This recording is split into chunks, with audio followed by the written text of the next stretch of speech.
This is the Five Stars podcast. Let me talk to you. Hi.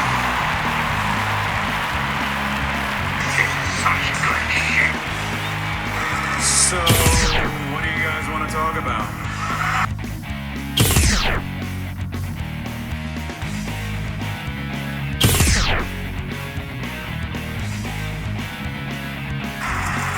Tell me we're not telling lies.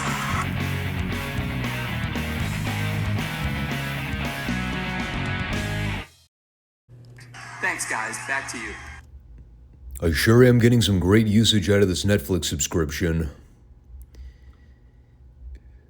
What is it, 3 months in and I've opened the app on my phone maybe 4 times? I hope you all appreciate it. That $8 I'm getting robbed from my bank account every month. It's all going to the cause of this channel. Which is fine. It's not like I'm super concerned about my financial situation. It does piss me off that this is the way I have to consume wrestling content in 2026. Even if I'm only doing this to watch classic footage. That's why I videotaped a bunch of stuff when I was a kid. I remember when the conversation was over how DVDs were going to completely change the way people watched movies or television shows. And then Blu-ray came out and we were all blown away. Now it's all streaming services.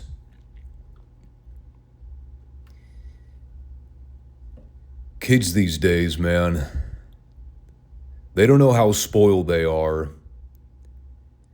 They're absolutely screwed as a generation. But kids do also have some privileges that people my age didn't have growing up.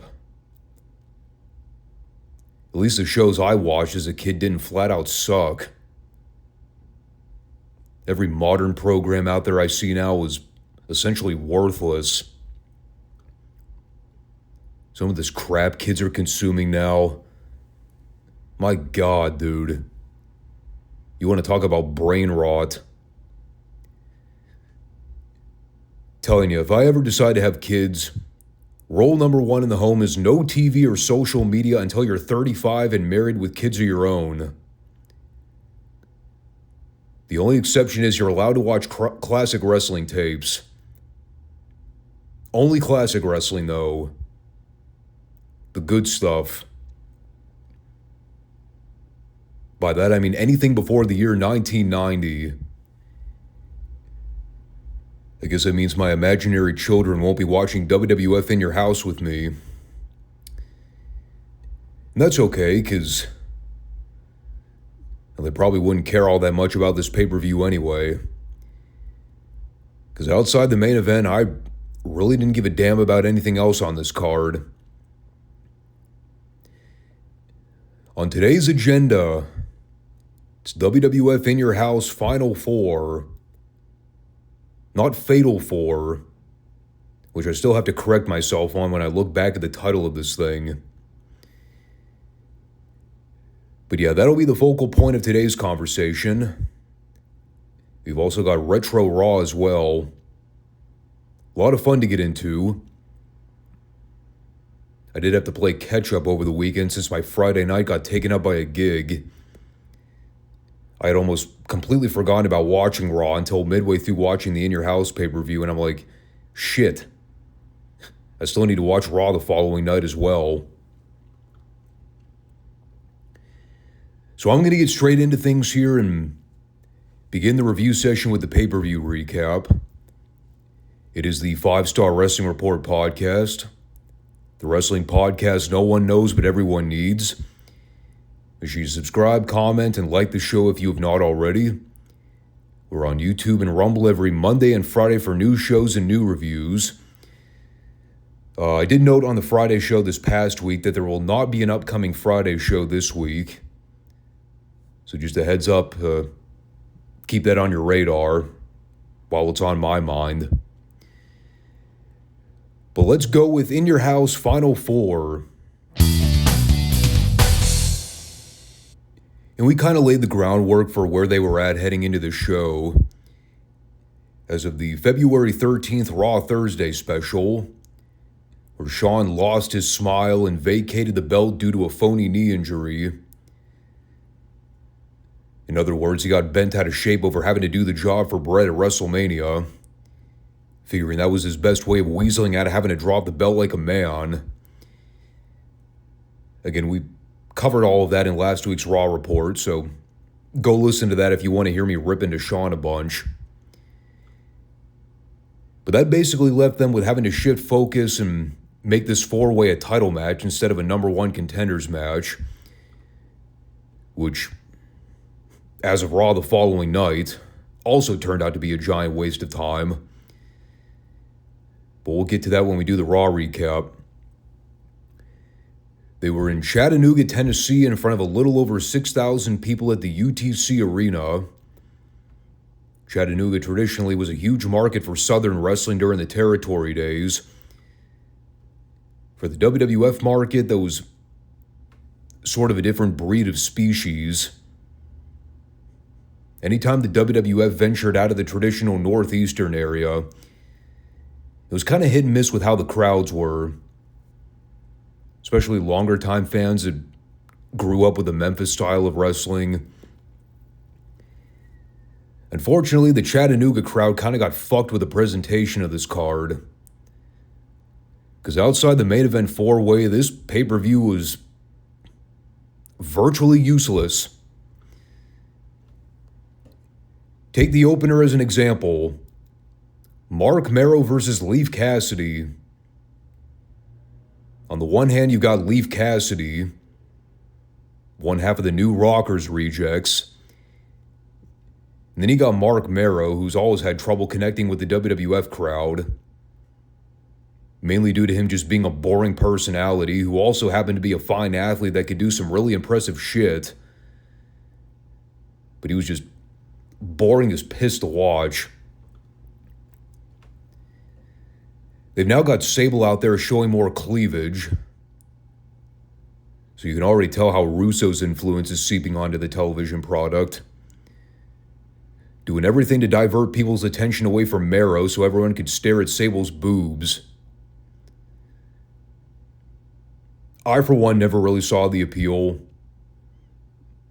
To me, it was like looking at a middle-aged crack whore in Miami. But hey, maybe some people are into that kind of thing. Personal preference.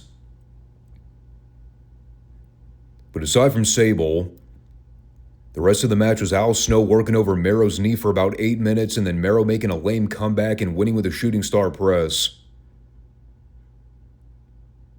I'd be lying if I said there was anything else to the match beyond that.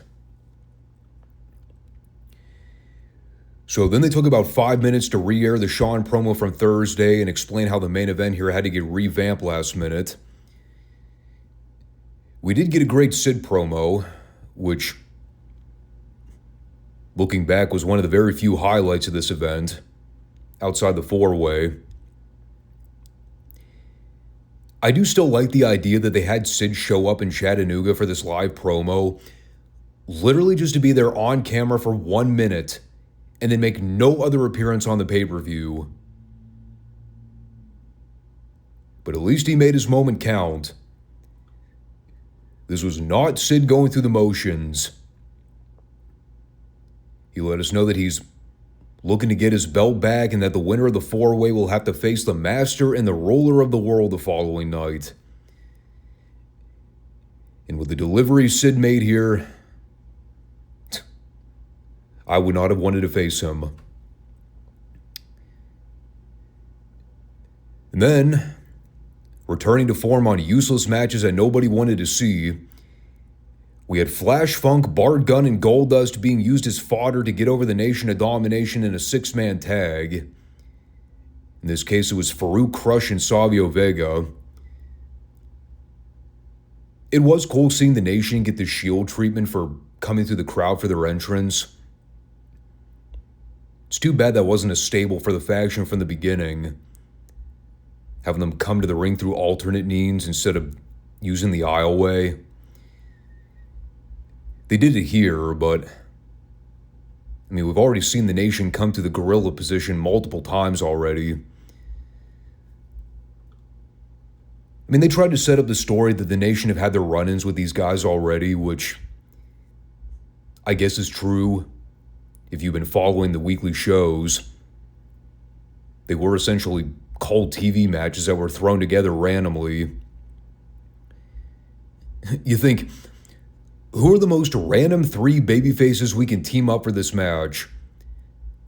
Flash Funk, Bart Gunn, and Goldust. A dancing fool, a fake cowboy, and whatever the fuck Goldust is supposed to be. As Vince once coined, the bizarre one. It's like when you're digging through the bottom of the barrel to find your collection of action figures. You got the Nation of Domination as one half of the team, and then you're like, all right, let's see, who do we got here? Flash Funk, Bart Gunn, Goldust. Sure, throw them in there. They were all used to get over the Nation here.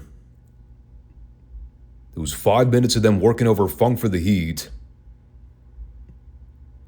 The best moment in this match by far was the setup to the hot tag spot. I've never seen anything like this before, but it was so awesome. Savio and Farouk are going to set up a double clothesline on Funk. And so Funk uses their arms to do a standing backflip. He then ducks under them and comes back with a clothesline to take them both out. And then he tags in Bart for the Run Wild sequence. Granted, that part sucked. But the backflip spot, that was fucking sick. And then, of course, it broke down with everyone at the end so Crush could give Bart the leg drop over the back of the neck. Then he rolled Savio on top of him for the pin. The only good thing about them keeping this match on the short side is that it drew back on the amount of ring time Crush got. But that's about the only compliment I can give it. Another throwaway live event match. Actually, that's still probably giving it too much credit.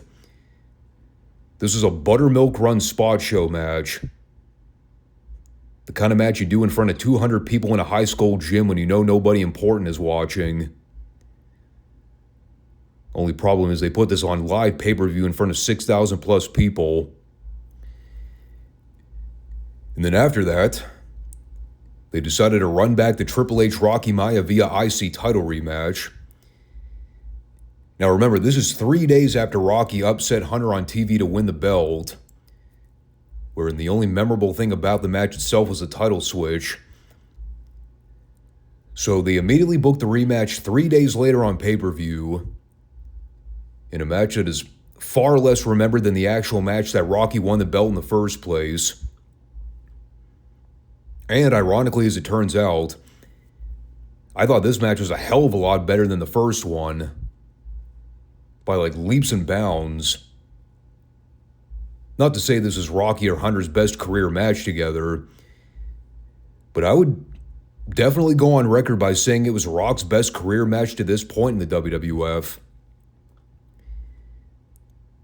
See, the thing with Rocky is that when he first started, he was really, really bad. Like, God bless him. I'm not trying to run him up the flagpole or anything. Lord knows we've done enough of that by pointing out how bad and vanilla the gimmick was early on. I'm just talking from a pure objective in-ring standpoint. The Rock was abysmal for his first several months. But you look, even at this point, early 97, he had made vast improvements as a worker in just a short window. He looked a lot more settled in the ring, less jerky with his movements. His timing was a lot better. And sure, Hunter was a good dance partner, having him call important spots and guiding Rocky along was a big part of it.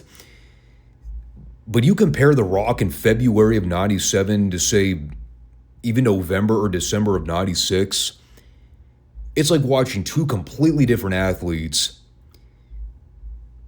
And while they kept things fairly basic here, kind of like what they did on Raw Thursday, it was still a good, solid title match that differed from the things they did a few days prior. They still had Rocky working from underneath through a lot of it, but especially by the time we got to the last few minutes, and they did some callback spots to the Raw match, the crowd actually came alive for a little bit because, well, maybe some of them were watching live and remember Rocky beating Hunter in the first place, using the small package cradle. So they popped for that near fall. There was a great line when JR was making fun of Triple H for needing a haircut. Lawler immediately retorts with, "Speaking of haircuts, look at Rocky Maivia. Where does he get his haircut? The pet store?"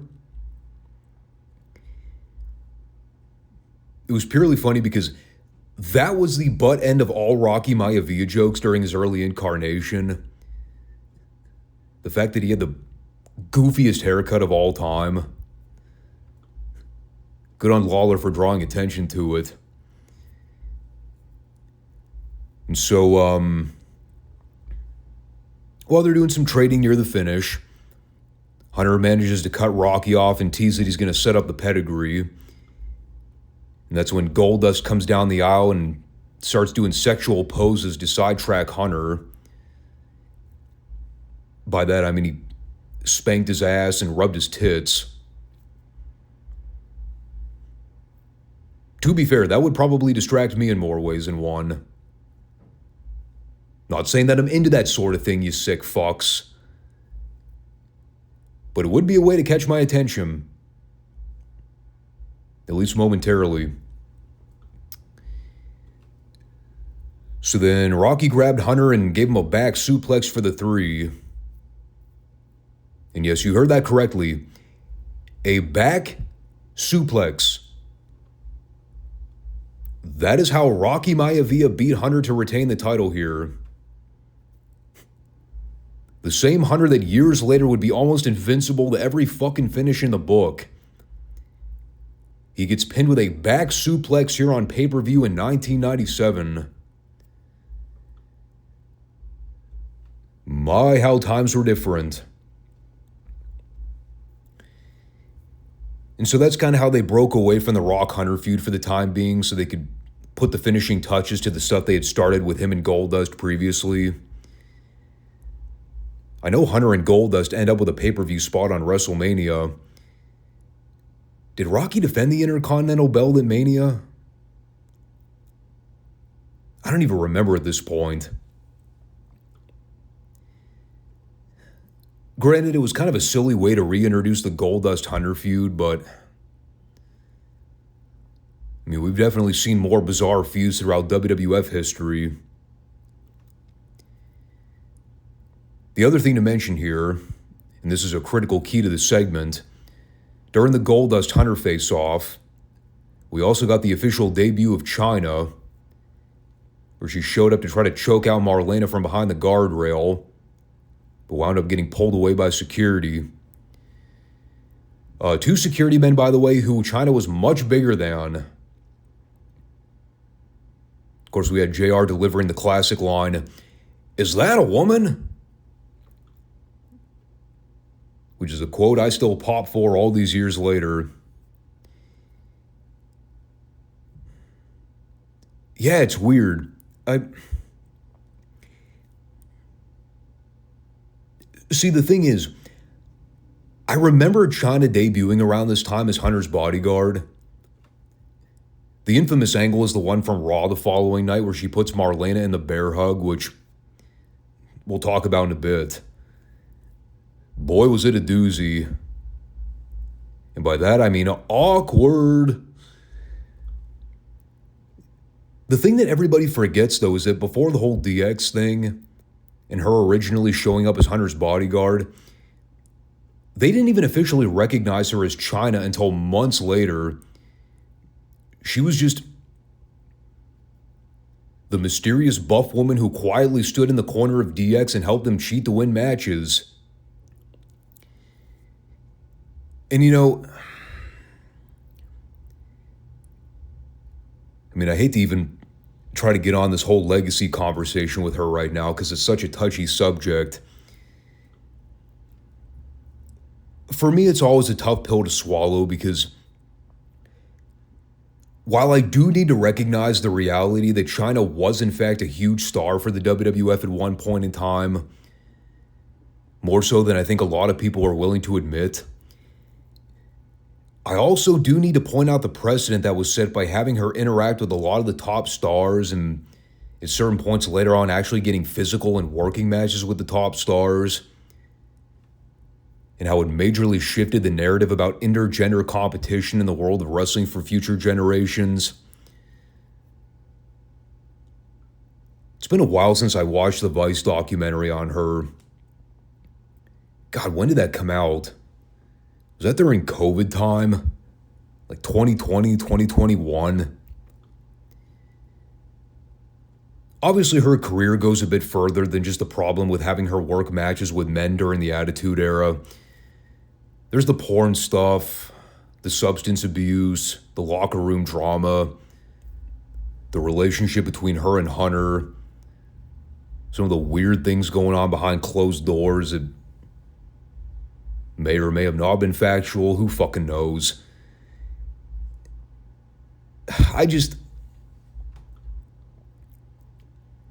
The problem for me is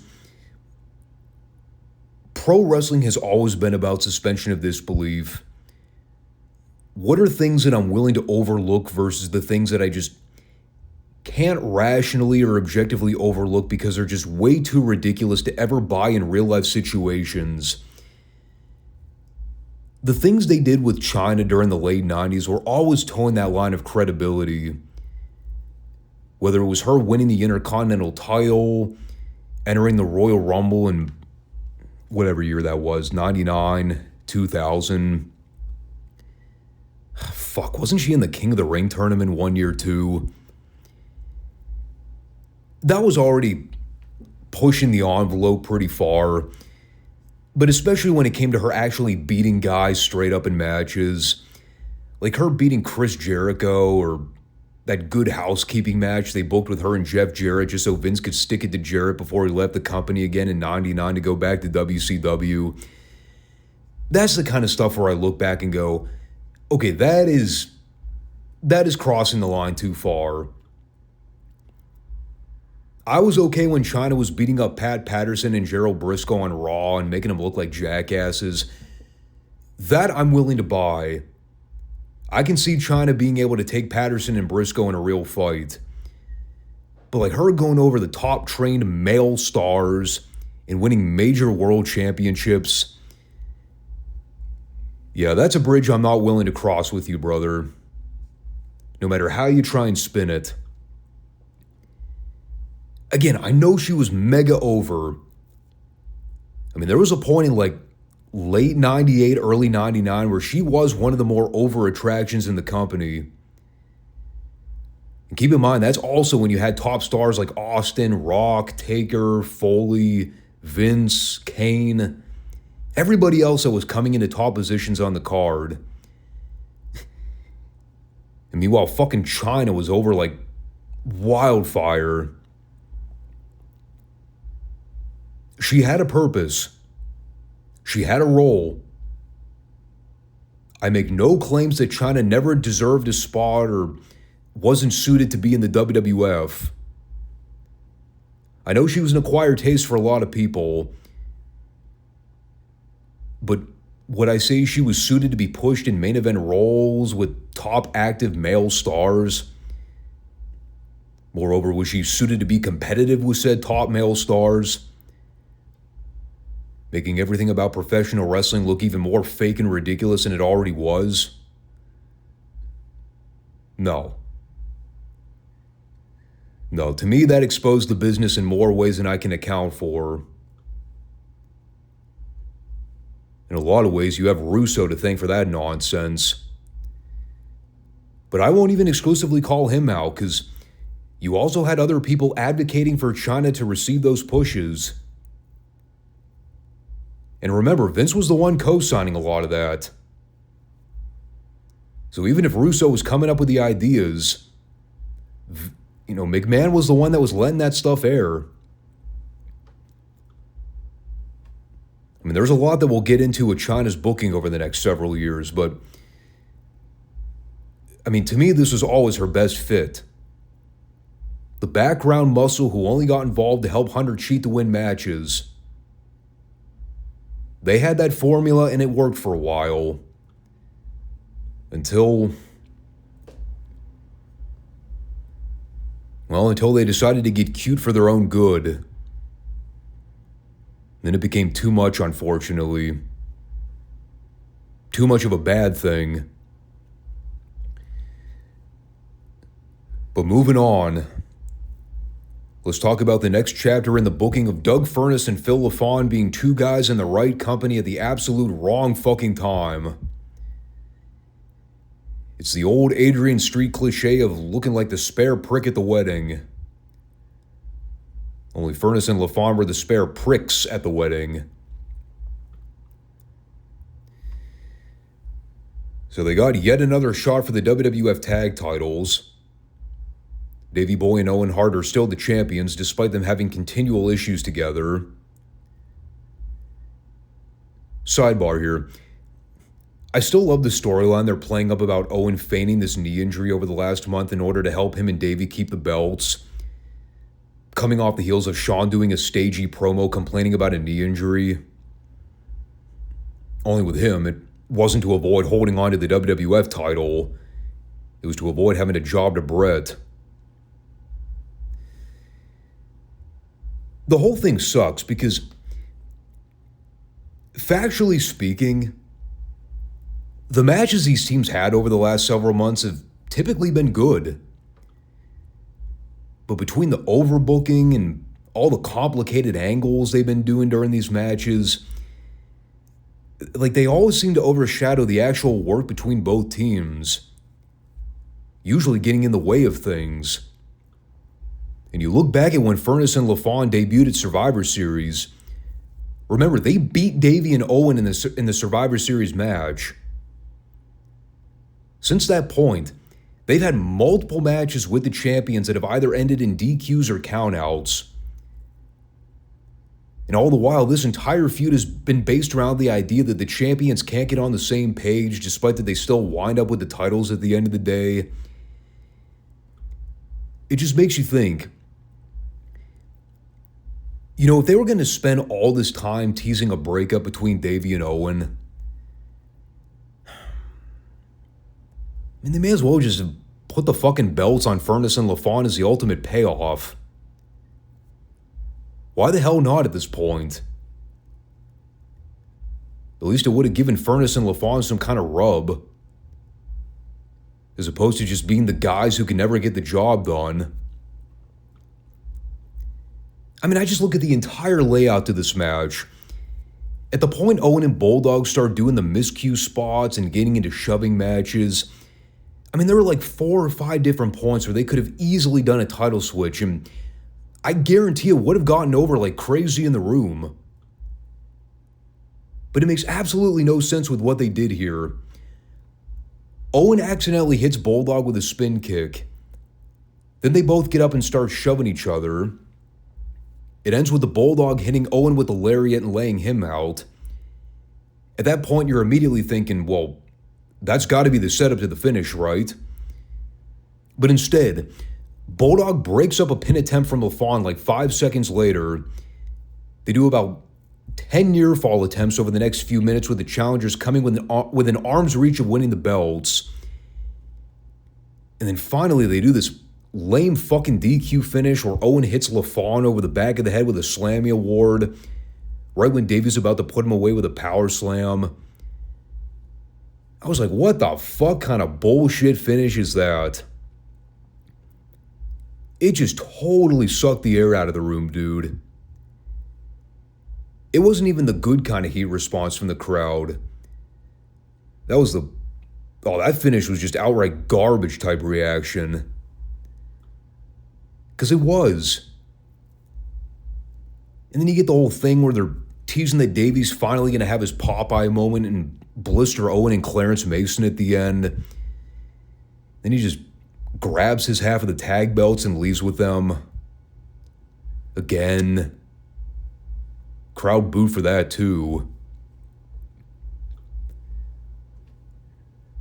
I don't know, dude.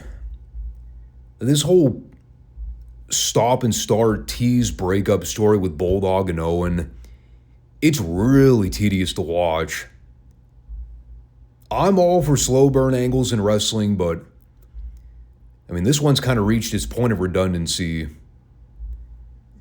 At the point we saw Davey finally level Owen with the clothesline, that should have been it. That should have been the cap. Babyface turn, he walks out, tag team is officially done. But they didn't do that. And I'm kind of at the point now where I just don't really care to see any kind of payoff because I'm over it. I know there really isn't a payoff per se. It's a story for a later date. But to me, the whole segment just came off as a giant disappointment. Good wrestling, but Christ, the booking in this thing was fucking atrocious. But I know it doesn't matter. The main event is really the only thing on this card worth having a lengthy discussion over. So let's talk about the Final Four. It's Bret Hart versus Vader versus Stone Cold versus The Undertaker. What was originally supposed to determine the challenger for the title at WrestleMania, when I was just an outright title match because Shawn is no longer the champ. And whereas nowadays, with the lazy way the WWF books multi-man matches for pay-per-view cards, or it's just a lame excuse to try and shoehorn bodies onto a show to fill spots. Now, the 4 participants in this match at least had a valid storyline reason for being a part of it. Dating back to the Royal Rumble in January when how Vader, Bret, and Taker were eliminated from the match by Austin. The only problem I ever really had with this match is that the winner was completely telegraphed before the event ever took place. You knew Vader wasn't winning. Taker didn't seem like a likely option either based on what they were doing in the lead-up on television. Austin winning would have been a case of them putting the title on him way too soon. So Bret was logically the only option here, even if he didn't wind up carrying the belt into WrestleMania. Plus, let us not forget the segment on Raw Thursday where Bret and Sid got into a brawl. By that point, it should have been clear as mud who was going over here. Now, we did have a discrepancy with the rules to this match. Yeah. Not even necessarily a discrepancy. I think it was more over the way the match was advertised on paper. And this is a problem with the screwy way a lot of these gimmick matches were being booked around this time, and the announcers not always being clued in with how the rules worked. They said it was a 4-way, but in addition to the match being elimination rules via pinfall and submission, there was also the over-the-top elimination rule as well. So in other words, the question here was it a fatal 4-way, or was it a battle royal? Apparently it was an accumulation of both.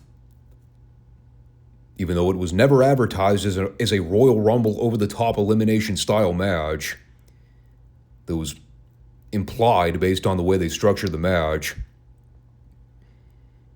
And by the way, we were not really clear about that role until well into the match. Like probably the midway mark, when JR just arbitrarily brought it up on commentary. Now, I do remember the stipulation here because I recall vividly Bret eliminating Taker by clotheslining him over the top rope to win. The thing that I didn't remember was them not being clear about the rules until the match was already in progress. And then I also neglected the fact that pinfalls and submissions were also accounted for here. So that was a little quirky. It's almost surreal, though, when I go back and watch these old school 3-ways or 4-ways in wrestling, back when they weren't so predictable in terms of the way they were formatted.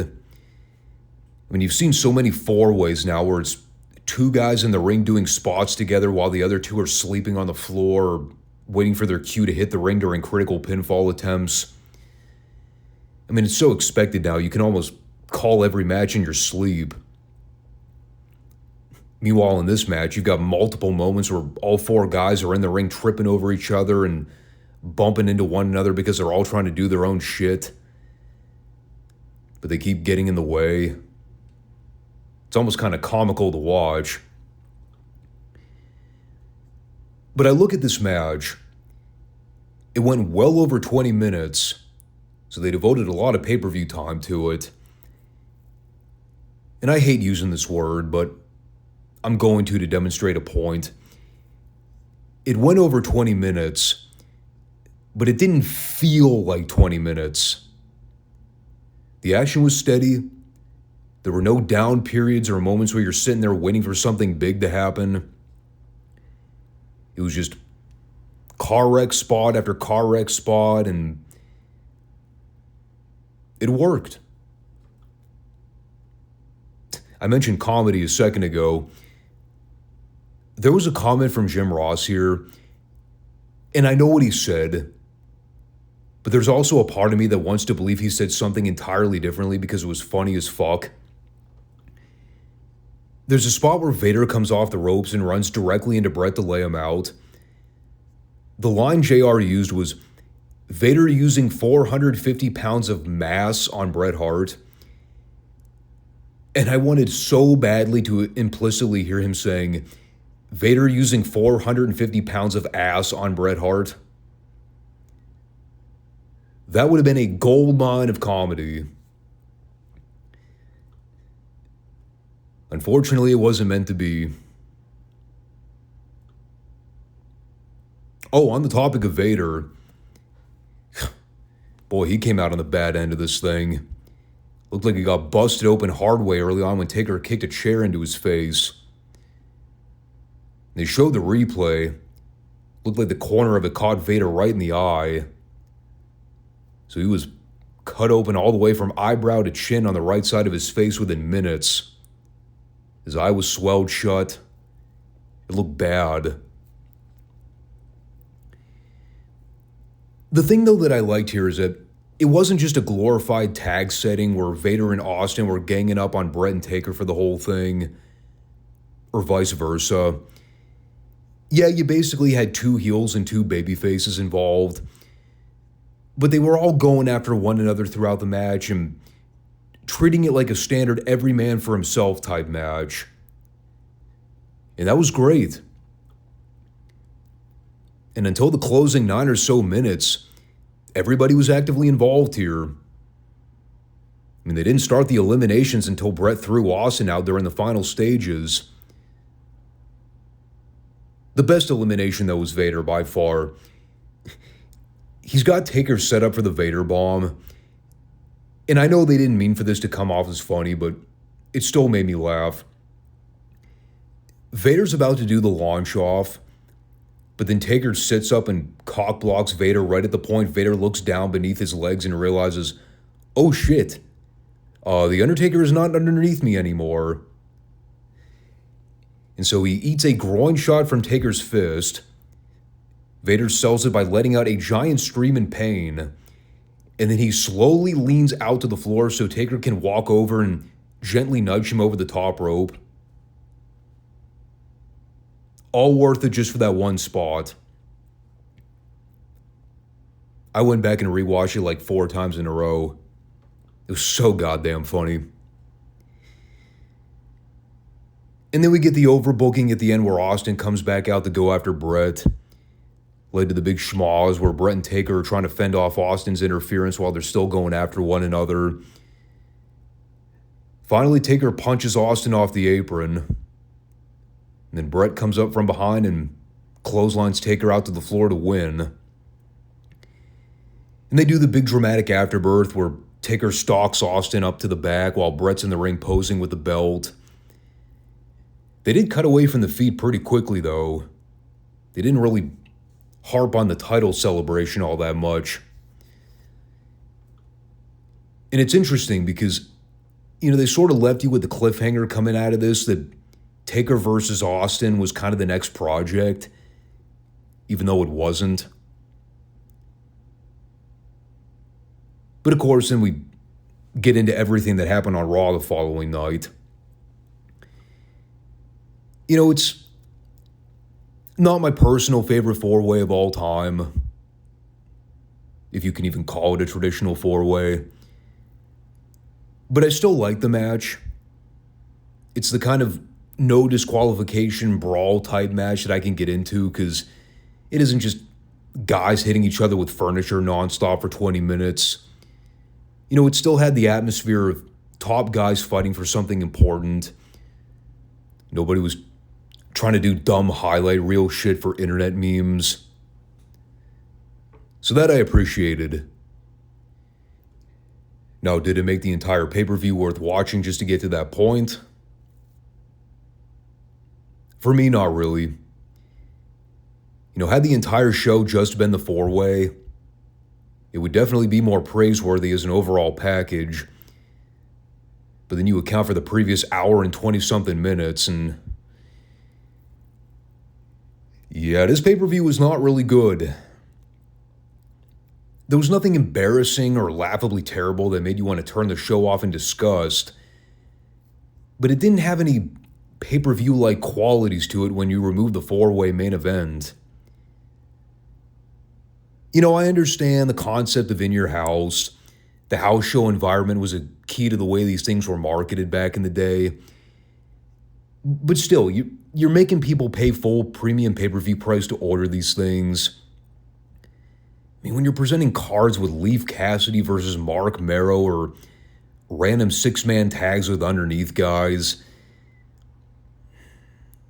I don't think it really justifies those pay-per-view prices. Even back during this period when you didn't have to take out a fucking loan just to see the thing live. Kind of like you do nowadays when you're watching the shows. Unless you're streaming the shit. But at least the four-way lived up to the hype. So that was good. But now we transition to Raw, where we come to find out that the whole thing was utterly pointless to begin with. Let's not waste any time getting into the juicy stuff. Monday Night Raw. We're kicking it off with the WWF Championship match between Bret Hart and Sid Vicious. Or at least part one of it. The minute Bret got into the ring and handed the belt to Hebner, you see them both visibly smirking at one another. Bret probably said something sarcastic and made Hebner break. It had to be funny if Earl Hebner laughed. I don't recall too many times ever seeing Hebner smile in the WWF. So let's break down what happened in the opening 10 minutes. Reds are about to ring the bell to start the match. Austin shows up and tries to attack Bret again. And while the referees and agents are doing the pull apart, Sid tries to go after Austin. And then he ends up getting a chop block from behind. So Sid's down, immediately grabbing at his knee in pain. His direct quote was him looking into the camera and screaming, "Damn it! Damn it!" Which, albeit, I found very funny. Did a hell of a job selling it, though. I think Sid was pre-planning for several years later when he actually legitimately broke his leg on a live WCW pay-per-view. One of the last WCW pay-per-views before the company folded, if I remember. And not to jump ahead, but that whole deal actually made the promo he cut funnier. when he's in the locker room talking about how broken leg or no broken leg, there's nothing that's going to stop me from achieving my destiny of becoming world champion. Then my immediate thought goes to Sid laying in the middle of the ring, grabbing at his broken leg where he's just totally helpless and completely immobile. Poor guy. So, well, it should be noted here as well, them doing this angle with Sid selling a knee injury. Shocking to hear, I know. This managed to get Sid cheered, which Bret reacted to by pacing around the ring laughing to himself. Fucking guy just won the WWF title 24 hours prior on pay-per-view. Now the following night, he's out there getting overshadowed by an angle where the top heel in the company tried to take out the other top heel challenging for the belt. And now it's Bret who looks like the odd man out. That is great logical booking. Let's try and get sympathy on the heel before he has to go out later in the program to valiantly put up a fight against a completely healthy babyface champion. And by logical booking, I mean completely clueless nimrods that had no idea what they were doing. So then we get Savio Vega versus Mark Mero. Speaking of them having no idea what they're doing from a booking perspective. So we know the Nation are heels. At the same time, they're doing this storyline now where Sable's getting more and more actively involved with Mero's matches. Obviously being designed to tease a heel turn. So it would only stand to reason that in the middle of them teasing a Mark Mero heel turn, they put him out there to wrestle another heel.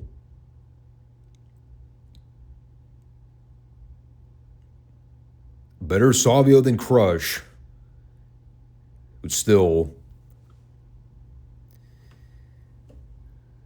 So they do some moderately boring wrestling spots for a while.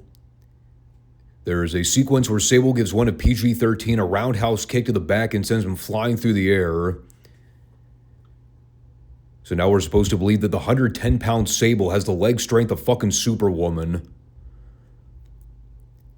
And so that leads to her getting stalked into the ring by all the Nation guys.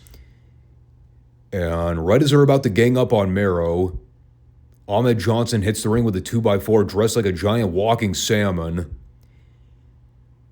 And when I tell you, the Nation fled this ring like their lives were in actual jeopardy, I shit you not. They saw Ahmed come barreling toward the ring with that 2x4 and they said, we need to get the fuck out of Dodge now. Because Lord knows if we don't, we may never live to see another day. It was the fastest I've ever seen anybody clear the ring for an entire faction. They were out of there in a split sec. Oh, by the way, that pink salmon comment wasn't just a poor attempt at comedy. Ahmed literally came out wearing what essentially looked like a salmon-colored loungewear. The kind of thing I'd be walking around my apartment in during the evening after I got home from work. Yeah, Ahmed showed up on national cable TV dressed in that fucking getup. Looked absolutely ridiculous. For the record, I do not own pink or salmon-colored loungewear. I don't typically look good in pink. Unless it's a tie. Anyway. So then we had Leif Cassidy taking on Rocky Maivia. They also aired a Bret promo in the locker room where he talked about him only being concerned about looking out for himself from now on. He said that whether his challenger is Austin, Sid, or Undertaker, doesn't matter. His only focus is on remaining the champion and walking into WrestleMania with the belt. One of the more milquetoast deliveries we've seen from a Bret Hart promo in quite a while. That's really saying something. So they had Sunny come out to be the special timekeeper for this match. Why? I don't know. Apparently because she still wants to get in Rocky's pants. So she figured she could try to come out and flirt with him briefly before she went down to flash her boobs at ringside. They did show her doing some poses for the new Playgirl edition. The minute I saw her sit down looking over those photos, I was like, wait, weren't those the old photos that took like 8 full hours to download on your computer back in the day? Good times. Back when digital downloads took up like 3/4 of your hard drive space. I wrote next to nothing about anything that happened in this match. It was Leif Cassidy versus a very green Rocky Maivia who the majority of the fans were very ambivalent toward. Which is probably to say, that is even considerably worse than them doing the Die Rocky Die chants. At least by that point, the fans decided Rocky was worth reacting to in some capacity. Here, they didn't even give enough of a fuck to boo or cheer the guy. So they all pretty much sat in silence while Cassidy worked over Rocky in holds for an hour. A few people did some mild boring chants throughout. And then there was one singular female in the crowd who tried to start a Go Rocky Go chant. She was very quickly humbled. Then Rocky cut off Cassidy trying to go high risk. Gave Cassidy the shoulder breaker for the 3 count. And at the point Howard Finkel got on the house mic and declared that Rocky is still the Intercontinental Champion, that is when I wrote down, hold on a sec. This was a fucking title match? Correct me if I'm wrong. Didn't Leif Cassidy lose a match to Mark Marrow clean on pay-per-view the previous night? Why the hell is he getting a championship title match on Raw the following night? The thought never came across my mind that this would be a title match. But of course, I'm also thinking as somebody who's trying to logically follow continuity, which is obviously not the WWF's forte here in the late 90s, as we will come to learn very soon. So, well, one of the things they started teasing during that Rocky match was Jerry Lawler getting all bent out of shape over a plant in the crowd, waving an ECW rules sign in his face. So after Lawler confiscated it, he did one of those work shoot Delia Bobs, tearing down the idea of ECW and basically saying it's where all the has-beens and nobodies that couldn't make it in the WWF decided to migrate to. And he ends up challenging the promotion live on air, saying if anybody on the roster thinks they have the guts to try to stand up to the WWF talent pool, they can make their way to the building next week when they're in Manhattan. And I think we had previously touched on the whole ECW invasion story they tried in 1997. It was an extension of them trying to do this talent exchange deal with Paulie during the time.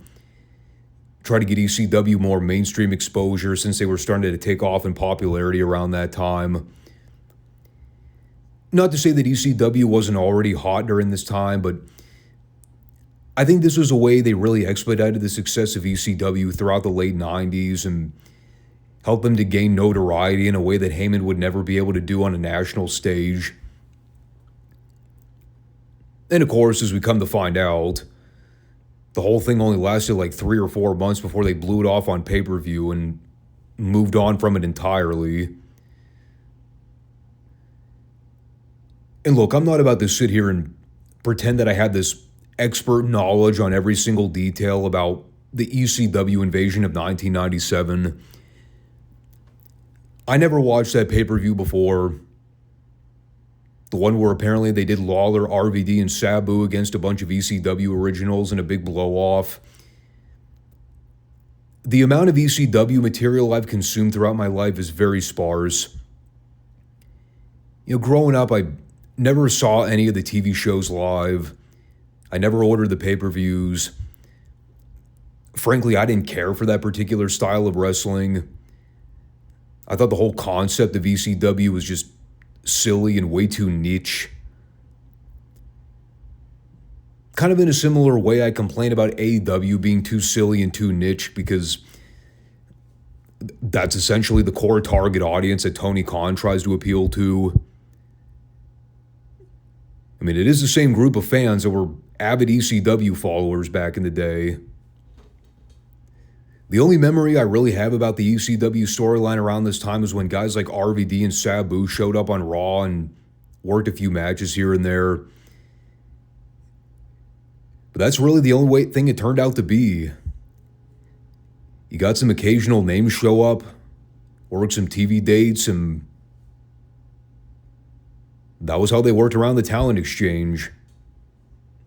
I think Paul somehow ended up on the payroll despite the fact that he was still very hostile toward Vince around this time. Yeah, hard to believe, right? Paulie's secretly holding grudges and pooning the guy he's also pocketing money from. Whatever you thought about the ECW invasion stuff, it's kind of in the same vein as my opinion of the Alliance invasion story of 2001. You can be a fan of it and think that certain aspects of it were great. But aside from a few future big names getting some mainstream publicity for a short while, truthfully, what did anybody really gain from being a part of it? Didn't really affect the ratings in any major capacity. It was a cool publicity stunt that lasted for a short while and was very quickly forgotten about weeks after it was over. Kind of a sad state of affairs. But then we come to the segment that I've been waiting with bated breath to cover. This Goldust interview. This is one of those segments that truly lived up to the moniker of Goldust's gimmick. It started off very bizarre. Then it got moderately good when Marlena, of all people, cut a halfway decent promo. And then by the time the segment was over and you factor in everything that went down with Chyna, the segment became truly iconic for, well, not the right reasons. So Kevin Kelly, God bless his soul, he's awkwardly standing in the ring trying to conduct this straight interview. Meanwhile, Goldust and Marlena are doing their own thing. Finally, Goldust just pulls the mic away from Kelly and cuts the promo on Hunter, talking about how their issues are now personal. And so then Kelly goes to get Marlena's insight on everything, which,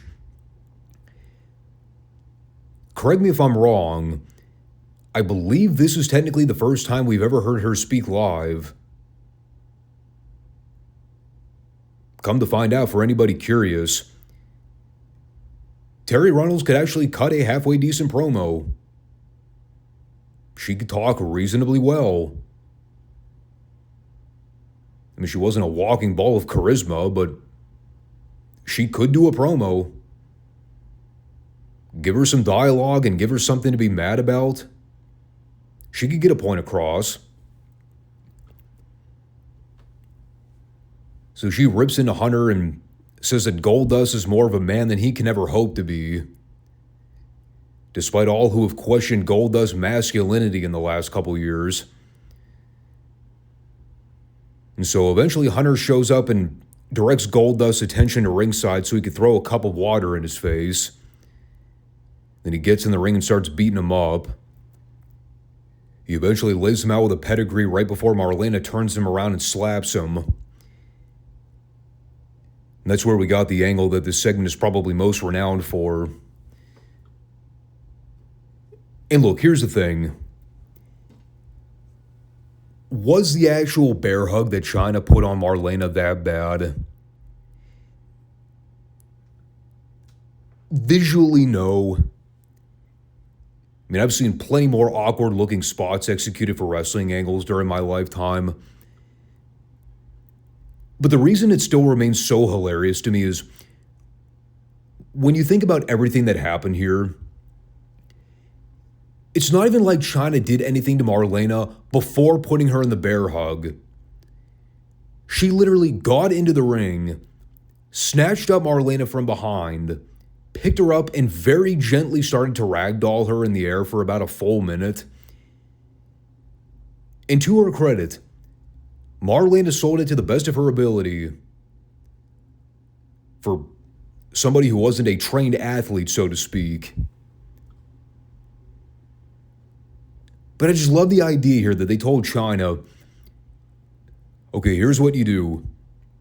When Marlena slaps Hunter, you're going to sneak into the ring from behind and grab her around the waist.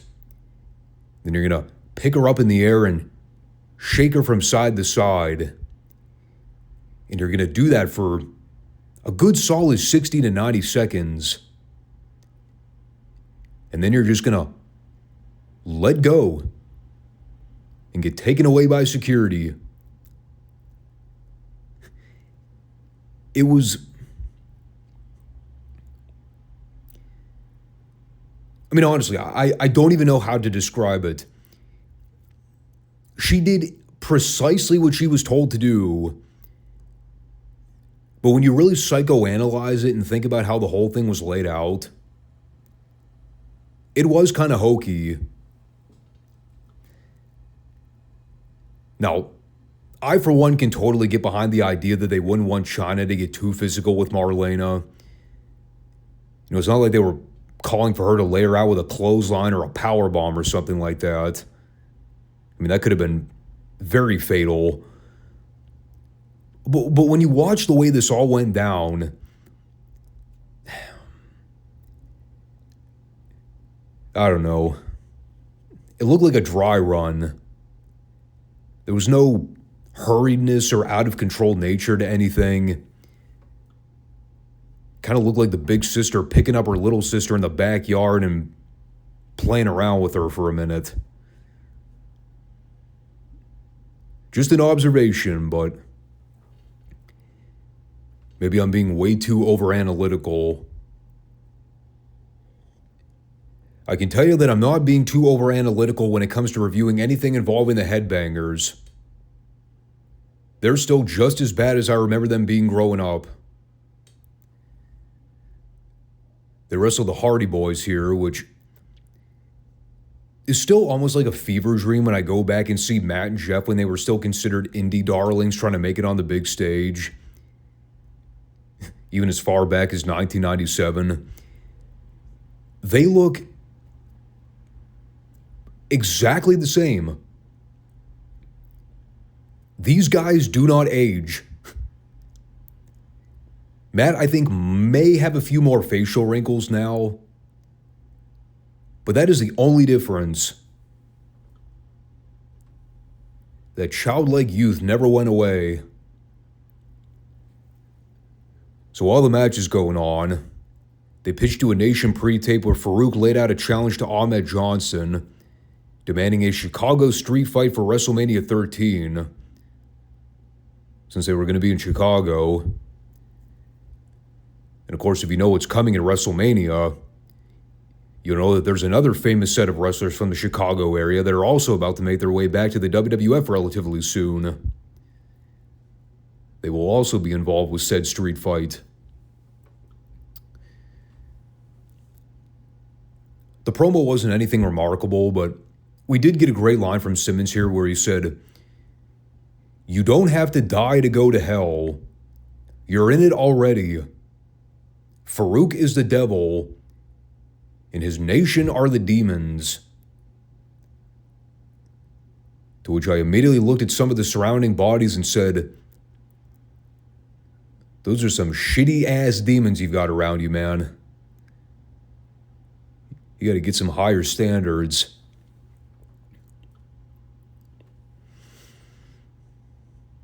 So anyway, the match here, beyond the fact that it sucked, Thrasher and Mosh did a bunch of sloppy offense on the Hardys for a while. There was a spot where Thrasher picked up Matt and threw him headfirst into the ropes and nearly killed him. They ended up turning Jeff inside out with a clothesline where he came down and landed right on top of his face. Crowd, by the way, was dead for the entire match. They did not give a flying fuck about the headbangers here. Then they both yet again botched their powerbomb leg drop combo finish. Still got the pinfall. The only other thing I cared to note here was JR being confused about whether Marilyn Manson was a person or a band. He did finally attest to being a Garth Brooks fan, which, I mean, I can get down with some Garth Brooks.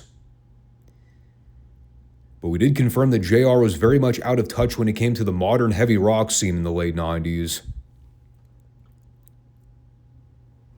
Something tells me he would not have been a fan of Nirvana either. So here was the point where they tried to do Bret and Sid again. What I believe would have led into the top of hour 2. And then right as Bret was making his way toward the ring, Austin showed up to jump Bret again in the back.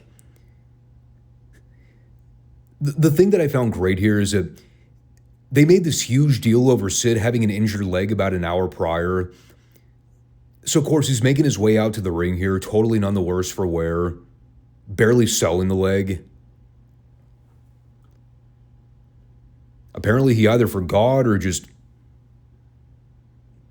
had the healing powers of the Incredible Hulk. But yeah, Bret and Austin fought near one of the loading docks in the back. Sid eventually ran all the way to the back to also intervene in this fight. And after they managed to separate everybody, that's when Gorilla Monsoon did the promo promising that we will get this title match tonight. Come hell or high water. By God, if they have to cart Bret and Sid out there in a fucking wheelchair, don't you worry, fans. You are going to see a WWF title match tonight.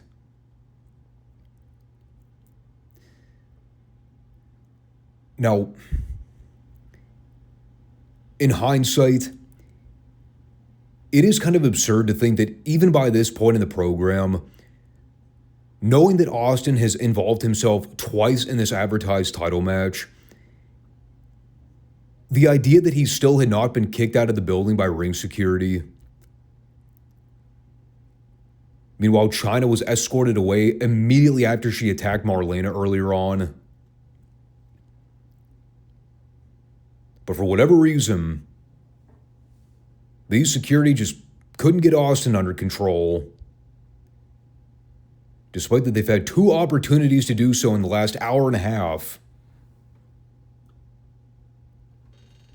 I don't know. So then we get Flash Funk versus Owen Hart. Oh, and speaking of Marlena, JR had some news to break about her at this point in the program. Took him,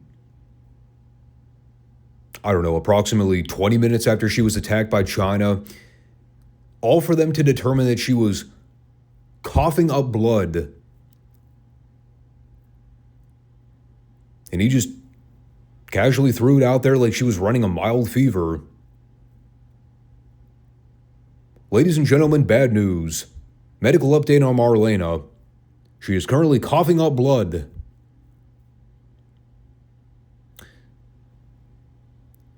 Sounds quite severe.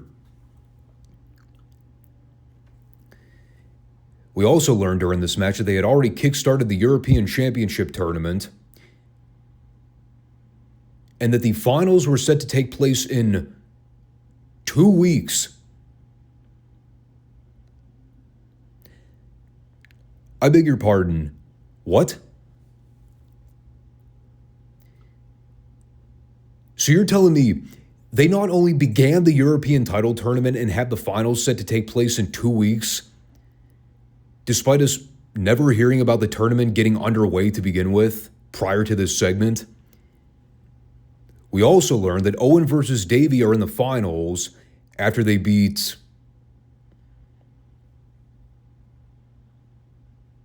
well, nobody knows. It is a giant mystery. Was it an 8-man tournament? 16 men? 32?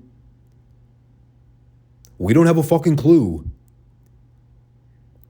The only thing we know is that there is a championship tournament for a belt that we've never heard of prior to this program, and the finals are coming up very soon.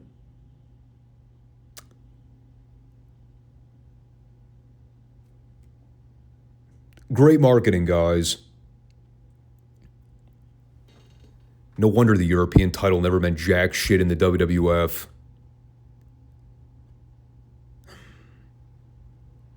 Christ, there were like 15 frickin' things going on during this one match. There was the European title. There was Paul Heyman calling Lawler on the phone line to declare that he'll be in the Manhattan Center with all the ECW originals next week. Oh, for the record, they never actually referred to him as Paul Heyman here. They put up a graphic on screen that read, ECW representative.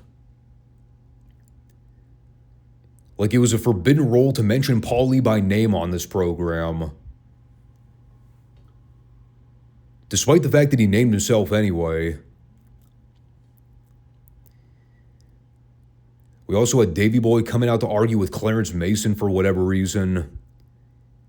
I don't even know why. He just came out to yell at him for being at ringside with Owen. There was an Austin split screen where he promised he'd open a keg of whip ass on everybody in the WWF. Meanwhile, there's a match going on in the background. And the best part, despite all that crap we saw at the pay-per-view with Owen and Davey fighting and bantering and arguing with one another, the finish to this match is the Bulldog hitting Funk in the back of the head with a Slammy Award so he could then pin down his leg and help Owen steal the pinfall.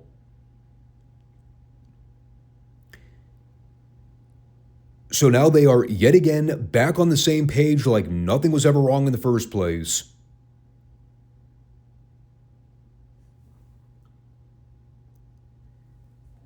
This is by far one of the most schizophrenic storylines of the year 1997. The constant stop and start breakup tease of Owen and Davey. I'm not kidding. At this point, it's becoming laughably preposterous. They're like the two middle school girls that remain friends, even though they're constantly arguing and throwing shade at one another. That's what Owen and Davey are.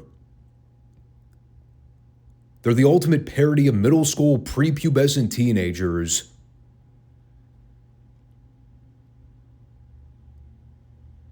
Just when you thought you couldn't care any less about the breakup. They're friends again. From out of nowhere. For no reason.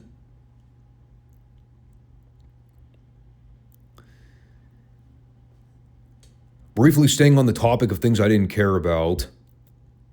They did Hunter Hearst Helmsley versus Bart Gunn. Short and sweet, here's everything I wrote down. Honky Tonk Man did commentary, so I immediately chose to watch the entire match on mute. Hideously boring. Hunter wins with a pedigree. We good? Do I honestly need to say any more about it? Good. We'll move on to the main event. 1 hour and 15 minutes later, we finally get the title match. With Austin's conspicuous by his absence, they were able to manage to squeeze in the match here, knowing that Austin would evidently get involved somehow, and you were just waiting for the evident run-in spot. The rest of the match was Bret working over Sid's leg, which was mildly humorous when you take into account that Sid remembered he was supposed to be favoring a knee injury here, despite that he apparently had forgotten about that little detail about 15 minutes prior. Reminder, too, that Bret was still technically the babyface going into this match. Yet Sid was the one who the crowd ended up getting behind, especially during the closing stages when he was fighting back from the leg injury. Okay, sidebar here, serious question. What the fuck is Sid? Is he a face or a heel? Can anybody explain to me what his gimmick is? Since Survivor Series 96, I swear to God, he's flipped between face and heel at least 5 or 6 times.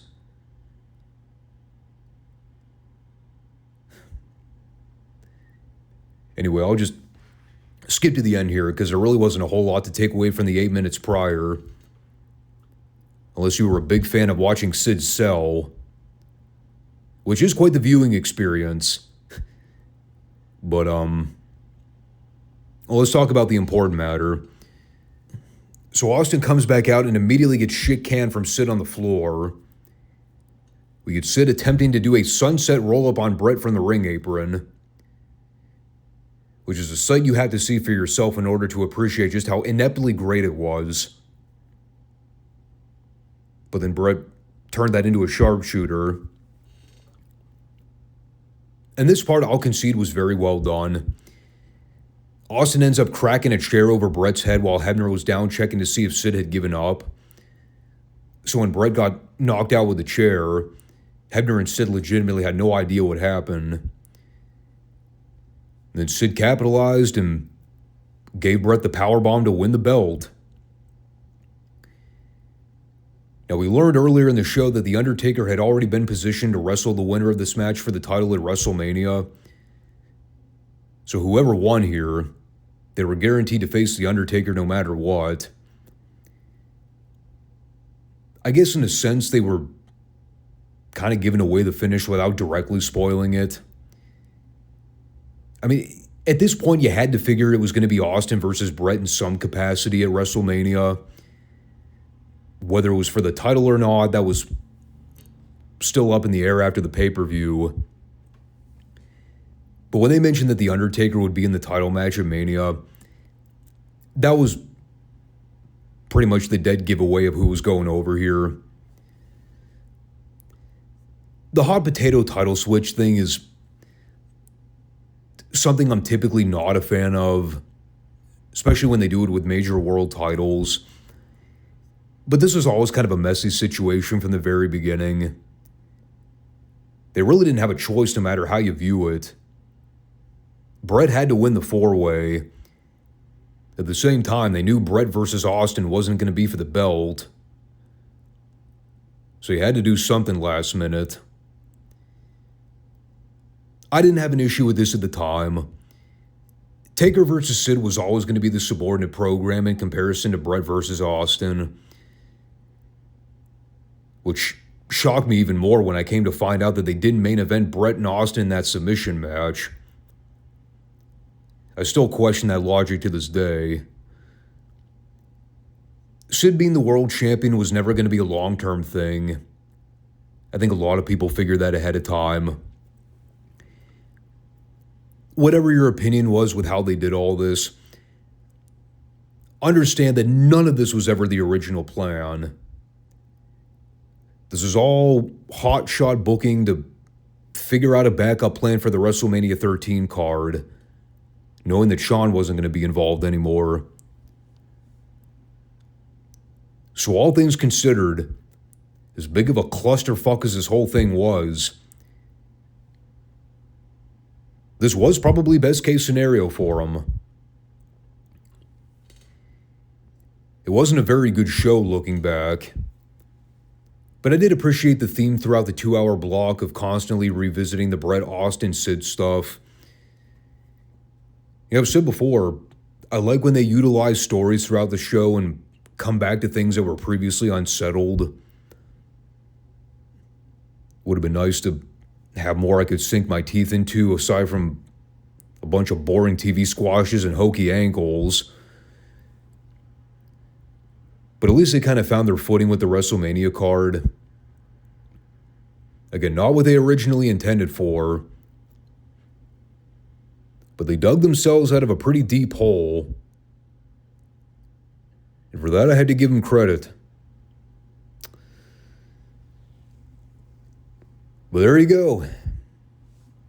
We got, 4 or so more weeks before WrestleMania 13, and at least they got the big stuff set in stone. Now we just kind of wait and see how the rest of the card fleshes out. So, one more reminder that there will not be a Friday show this coming week. So do note that on your radar.